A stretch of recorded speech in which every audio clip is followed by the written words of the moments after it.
ദാ ഈ പൊട്ട് ചെറുപ്പത്തിൽ ഉപയോഗിച്ചവരാണ് നിങ്ങളെങ്കിൽ മിക്കവാറും നിങ്ങളൊരു മില്ലേനിയൽ കിഡ് ആയിരിക്കും. ഒരു ചെറിയ വസ്തു പോലും നമ്മളെ വർഷങ്ങൾക്ക് പിന്നിലേക്ക് കൊണ്ടുപോകാൻ കഴിയുന്നത് എത്ര അതിശയകരമായ കാര്യമല്ലേ. അതുതന്നെയാണ് ഫുൽവേയുടെ ഈ നൊസ്റ്റാൾജിയ ബോക്സ് കൈ കിട്ടിയപ്പോൾ എനിക്കും തോന്നിയത്. ഞാൻ ഈ കവർ പിക്കിൽ കാണുന്ന പോലെ അച്ഛൻ്റെ കൂടെ സൈക്കിളിൽ പോവുകയോ കാറിൻ്റെ പുറകെ ഓടുകയോ ചെയ്തിട്ടില്ല. എന്നാലും ഇതൊക്കെ കാണുമ്പോൾ എന്തൊക്കെയോ ഒരു മിസ്സിങ് ഫീലാണ് കേട്ടോ.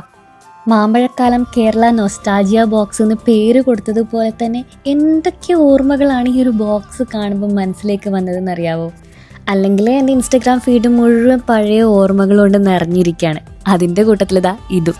മാവിൻ്റെ കൊമ്പിൽ വലിഞ്ഞു കയറിയിട്ട് അവിടെ ഊഞ്ഞാല കെട്ടി ഓരോരുത്തരുടെ ഊഴത്തിനായി കാത്തു നിന്നിട്ടുണ്ടോ? ചിരട്ടയിൽ മണ്ണപ്പം ചുട്ട് കളിച്ചിട്ടുണ്ടോ?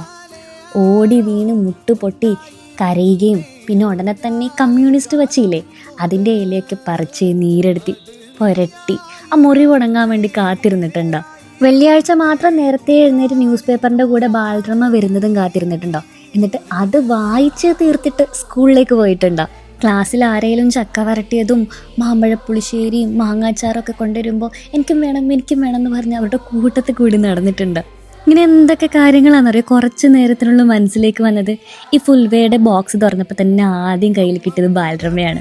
ഞാനത് കുഞ്ഞൂസിന് കൊടുത്തു. അവൻ ബാലരമ അങ്ങനെ കണ്ടിട്ടില്ല, കളിക്കുടുക്ക വാങ്ങിക്കൊടുക്കാറുണ്ട് ഇപ്പോഴേ. ഇത്രയും നൊസ്റ്റാൾജിയയിൽ ജീവിക്കുന്ന പാരൻസ് ആകുമ്പോൾ അതിൻ്റെ കുറച്ച് അംശമെങ്കിലും നമ്മുടെ മക്കളിലേക്ക് നമ്മൾ കൊടുക്കണമെന്ന് ആഗ്രഹിക്കുമല്ലോ. അപ്പോൾ അതുകൊണ്ട് തന്നെ ഞാൻ ശീലിച്ച പല കാര്യങ്ങളും അവനിലേക്ക് എത്തണമെന്ന് ഞാൻ ആഗ്രഹിക്കാറുണ്ട്. പിന്നെ ഇതാ ഈ അലുവ, മാംഗോ അൽവ ഉണ്ടായിരുന്നു, ചക്ക വരട്ടിയതും ഉണ്ടായിരുന്നു. ഈ പിള്ളേരുടെ എക്സ്പ്രഷൻ കണ്ടപ്പോൾ തന്നെ നിങ്ങൾക്ക് മനസ്സിലായിട്ടുണ്ടാവും അതിൻ്റെ ടേസ്റ്റിൻ്റെ കാര്യം. ഞാൻ പ്രത്യേകിച്ച് അതിനെക്കുറിച്ച് ഒന്നും പറയുന്നില്ല, അടിപൊളിയായിരുന്നു. ഈ ഡൈനിങ് ടേബിളിൽ ഇരുന്ന് ഭക്ഷണം കഴിക്കുമ്പോൾ കിട്ടുന്ന ഓർമ്മകളെക്കാളും കൂടുതൽ നമ്മളിങ്ങനെ മുറ്റത്തൊക്കെ ഇരുന്ന് വർത്താനൊക്കെ പറഞ്ഞ് ഒരേ പ്ലേറ്റിൽ കൈയിട്ട് വാരി കഴിക്കുമ്പോൾ കിട്ടും.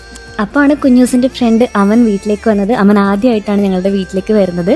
ഫ്രണ്ടിനെ കണ്ടപ്പോൾ കവറ് പൊട്ടിക്കാനും അതിനകത്തുള്ള ബാലരമ കാണിക്കാനും അതിൻ്റെ ടേസ്റ്റൊക്കെ ഒന്ന് ഷെയർ ചെയ്യാനൊക്കെ കുഞ്ഞൂസിന് ഭയങ്കര ആവേശം അങ്ങ് കൂടി. കാരണം ബാലരമ ആദ്യം കണ്ടത് അവനാണല്ലോ. അപ്പോൾ അതിൻ്റെ കാര്യങ്ങൾ ഫ്രണ്ടിനോട് ഷെയർ ചെയ്യുമ്പോൾ എനിക്കിതൊക്കെ അറിയാമെന്ന് പറയാനുള്ളൊരു ആവേശം ഉണ്ടല്ലോ കുട്ടികളുടെ. ഈ മൊമെൻ്റ് അവരെന്തായാലും ഓർത്തിരിക്കും. ഈ ബോക്സിൻ്റെ ചൈൽഡ്ഹുഡ് മെമ്മറീസിലേക്ക് കൊണ്ടുപോയതുപോലെ.